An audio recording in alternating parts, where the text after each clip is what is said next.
నిత్యం మన మధ్యతరగతి కుటుంబంలో జరిగే సన్నివేశాలతో రూపొందించిన చిత్రం కుటుంబస్థాన్. ఇది తమిళ్ మూవీ. మనకిప్పుడు G5 OTTలో స్ట్రీమింగ్ అవుతుంది. మన తెలుగులో కూడా అవైలబుల్లో ఉంది. మరి ఈ కుటుంబస్థాన్ మూవీ ఎలా ఉంది అనేది మన రివ్యూలో తెలుసుకుందాం ఇప్పుడు. ఇక స్టోరీ విషయానికి వస్తే, నవీన్ మణికందన్ మధ్యతరగతి యువకుడు నీలా అనే అమ్మాయిని ప్రేమించి కులాంతర వివాహం చేసుకుంటాడు.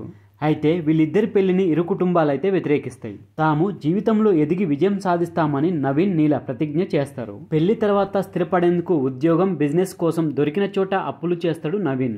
మరి ఆ అప్పులు తీర్చాల్సిందేనని అప్పుల వాళ్ళు ఒక్కసారిగా వచ్చి పడతారు. మరోవైపు ఇటు కుటుంబ సభ్యులు పెట్టే చికాకులతో నవీన్ సతమతం అవుతుంటాడు.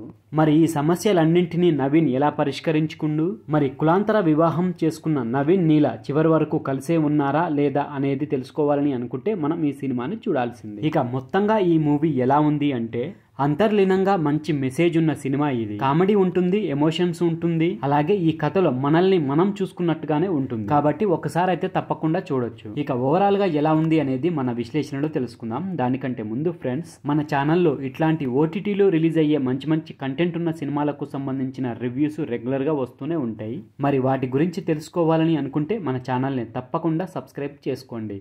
అలాగే ఈ వీడియో నచ్చితే మాత్రం తప్పకుండా లైక్ కొట్టి చూడండి. ఇక వీడియోలోకి వెళ్ళినట్లయితే, పెళ్లి తర్వాత జీవితం మరింత అందంగా ఉండాలనే ఎవరికైనా కోరిక ఉంటుంది. అయితే వివాహం అయిన కొద్ది రోజులకే జాబు పోయి అప్పుల పాలైన ఒక యువకుడు తన భార్యకి నిజం తెలిసేలోగా తాను ఎదగాలని అనుకుంటాడు. అందుకోసం తీసుకున్న నిర్ణయాలు ఆయనని మరింత ఊబిలోకి నెడితే ఎలా ఉంటుందనే అంశం చుట్టూ దర్శకుడు ఈ కథనైతే సిద్ధం చేసుకున్నాడు. డబ్బు సంపాదిస్తూ ఉంటేనే పేరెంట్స్ ప్రేమిస్తూ ఉంటారని, భార్య గౌరవిస్తూ ఉంటుందని, అక్కా బావలు విలువనిస్తూ ఉంటారనే విషయం నవీన్కి అర్థమవుతుంది. ఈ పాత్రలన్నీ సందర్భాన్ని బట్టి హీరో పాత్రను టచ్ చేస్తూనే ఉంటాయి. అయితే ప్రధానమైన కథ డబ్బు గొప్పదనే బావ పాత్రకి, అనుబంధాలు ముఖ్యమనే నవీన్ పాత్రకి మధ్య నడుస్తూ ఉంటుంది. మరి చివరకు ఎవరు తమ అభిప్రాయాన్ని మార్చుకున్నారనేదే ఈ కథ.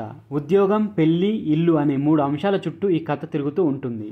ఒక మొగాడికి ఈ 3 వైపుల నుంచి సమస్యలు ఎదురైతే అప్పుడు అతను ఏం చేస్తాడు అనేది దర్శకుడు కామెడీ డ్రామాతో నడిపించిన తీరు మెప్పిస్తుంది. జోనర్ కు తగిన విధంగా దర్శకుడు కథను నడిపించిండు. సంపాదించే వాడికి కాస్త సపోర్ట్ చేయండి అనే రిక్వెస్ట్ తో కూడిన సందేశం ఈ సినిమాలో కనిపిస్తుంది మనకు. ఏ మగాడైనా ఆఫీసులో వాతావరణం బాగుంటే ఇంట్లో భార్యతో హ్యాపీగా ఉంటాడు. అలాగే ఇంట్లో హ్యాపీగా ఉంటేనే ఆఫీసులో అందరితో సరదాగా ఉంటాడు.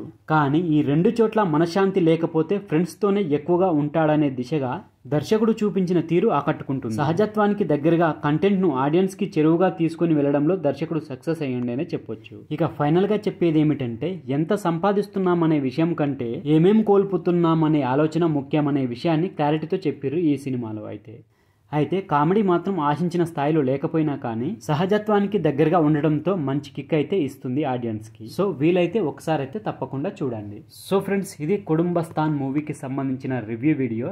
ఈ వీడియో కనుక మీకు నచ్చినట్లయితే మన ఛానల్ని తప్పకుండా సబ్స్క్రైబ్ చేసుకోండి. అలాగే వీడియో నచ్చితే లైక్ కొట్టండి, కామెంట్ పెట్టండి, మీ ఫ్రెండ్స్కు షేర్ చేయండి. Thank you friends. మళ్ళీ ఒక మంచి వీడియోతో మీ ముందుకు వస్తా. అంతవరకు బాయ్.